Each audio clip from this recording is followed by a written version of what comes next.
human imagination, myths have carried our deepest struggles.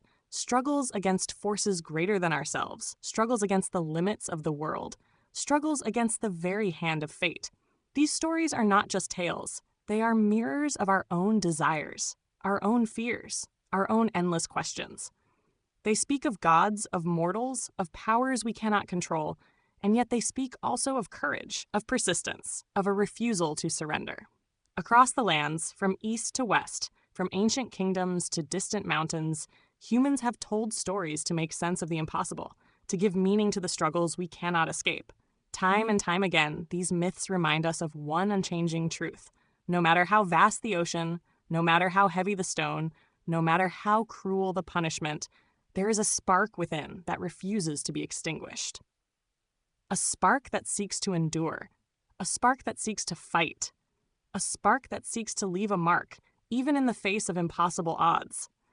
And though these myths were born in different worlds, in different cultures, in different languages, they ask the same questions, the same eternal questions. What does it mean to struggle? What does it mean to resist? What does it mean to endure, even when the task seems endless? Tonight, we explore two of these timeless stories.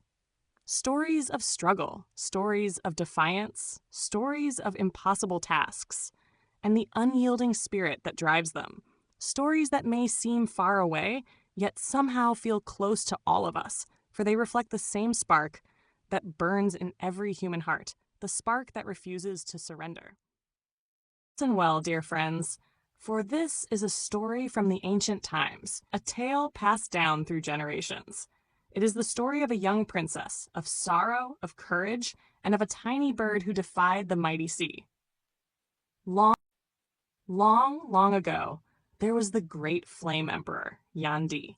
He ruled the land with wisdom and strength. Among his treasures, none was dearer than his little daughter, a princess named Nua, though people lovingly called her Jingwei. From the day she could walk, Jingwei was filled with wonder. She loved to climb the hills, to chase the deer in the valleys, to pick wildflowers blooming in spring, and to laugh with the birds high in the sky. Her laughter, they say, was like silver bells ringing in the wind. Her eyes sparkled like stars reflected in clear water. To her father, to her people, she was joy itself. But, dear friends, curiosity is both a gift and a danger. One day, Jingwei wandered farther than ever before. Beyond the mountains and rivers, she came to the edge of the great sea. The sea stretched endlessly, its waves rolling and shining under the sun. Jingwei's eyes widened in wonder. Ah, what a beautiful place this is! So wide, so mysterious. I must see it more closely. So she stepped into a small wooden boat, eager to play upon the waters. At first, the sea was gentle. The waves rocked the boat like a cradle. Jingwei clapped her hands and sang with delight. But soon, the sky darkened.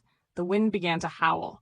The waves rose higher and higher, stacked like mountains crashing upon the shore. The little boat was tossed about, helpless before the raging sea. Jingwei cried out, her voice thin against the roar of thunder. The waters swallowed her whole, and in a single moment, the bright, innocent life of the princess was gone. Ah, my friends, the sea is vast, but it is also merciless. It takes without pity. It devoured a child, and the world was left in grief. But heaven has strange ways. Though her body sank into the depths, Jingwei's spirit did not perish. Her love for the earth, her longing for the sky, her sorrow for her untimely death, all of these became her wings. She transformed into a small bird with feathers of red and white, and a cry sharp, mournful, yet filled with strength. This was no ordinary bird. This was Jingwei reborn. From the moment she looked again upon the endless sea, her heart burned. She remembered the storm, the helpless struggle, the cold that dragged her down. Her sorrow became anger, and her anger became determination. "The sea took my life," she cried, her voice ringing across the waves. "It is vast, it is cruel, but I will not yield. I will fill it, stone by stone, twig by twig, until one day it can hurt no one again." And so began her endless task. Each morning, Jingwei flew to the faraway mountains. She picked up pebbles in her beak, Each afternoon, she flew to the quiet forests. She grasped twigs in her claws, and each evening, she returned to the roaring sea, dropping her burden into the water, pebble after pebble, twig after twig, day after day, year after year. The sea laughed at her. "Little bird, do you think you can defeat me? I am endless. I drink the rivers. I swallow the cliffs. What are your twigs to me? What are your pebbles to my waves?" But Jingwei, though small, was not afraid. Her voice was clear and firm. "You are vast, yes. You are cruel, yes. But I will not stop. If it takes 10,000 years, still I will not stop. I will fight you until the end of time." And so she worked. The people on the shore saw her. Every morning she appeared, wings beating against the wind, carrying burdens far heavier than her body should bear. Every evening she returned, dropping her twigs into the sea. The people whispered to one another, "How can a little bird fight the sea? How can she hope to win?" But others said, "Look at her eyes. Look at her will. Perhaps one day, even the sea will bow before her." Friends, this is why the name Jingwei lives on. It is not only the story of a princess, nor of a bird.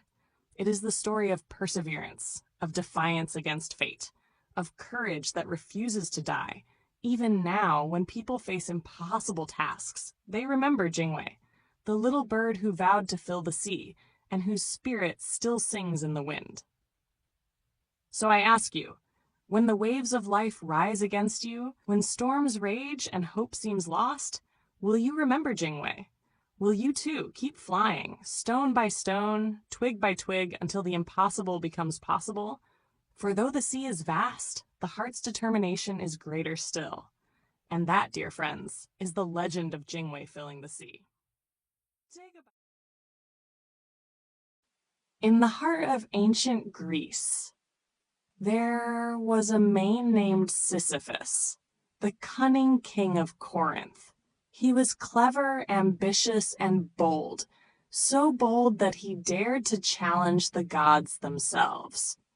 He deceived mortals and immortals alike, bending rules, twisting truths, and always striving for more. But the gods are patient, and the gods are just.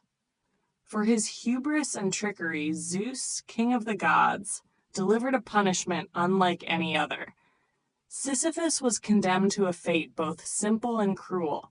He must push a massive boulder up a steep mountain, only to watch it slip and crash to the ground each time he neared the summit.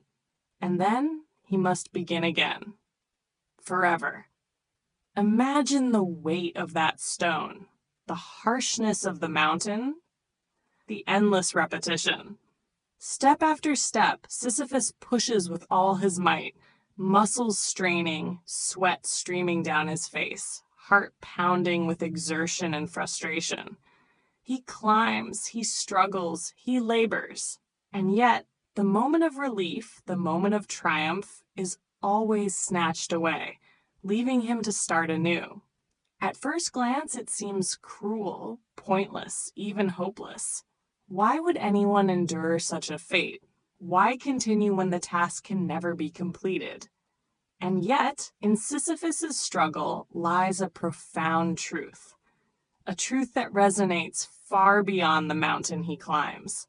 French philosopher Albert Camus once wrote that Sisyphus is the ultimate symbol of human existence.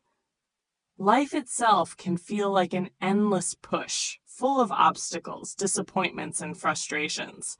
We labor, we strive, we face setbacks, and yet we persist. Our lives may seem repetitive, our efforts sometimes futile, but it is in the struggle, in the very act of pushing, of striving, of refusing to give up, that meaning is found.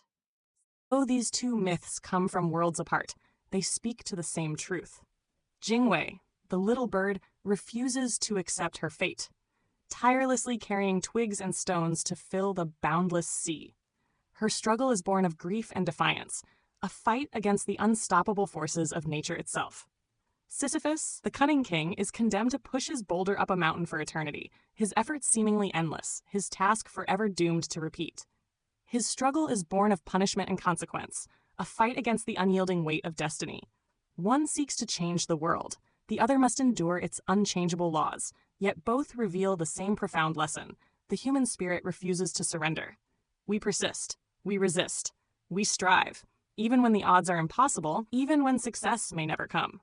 In their endless labor, we see ourselves reflected, our own battles, our own moments of defiance, our own courage to face challenges that seem insurmountable. Jingwei and Sisyphus, though separated by oceans and centuries, together remind us of a timeless truth. Meaning is found not just in success, but in the struggle itself, and in the unyielding heart that refuses to give up. So,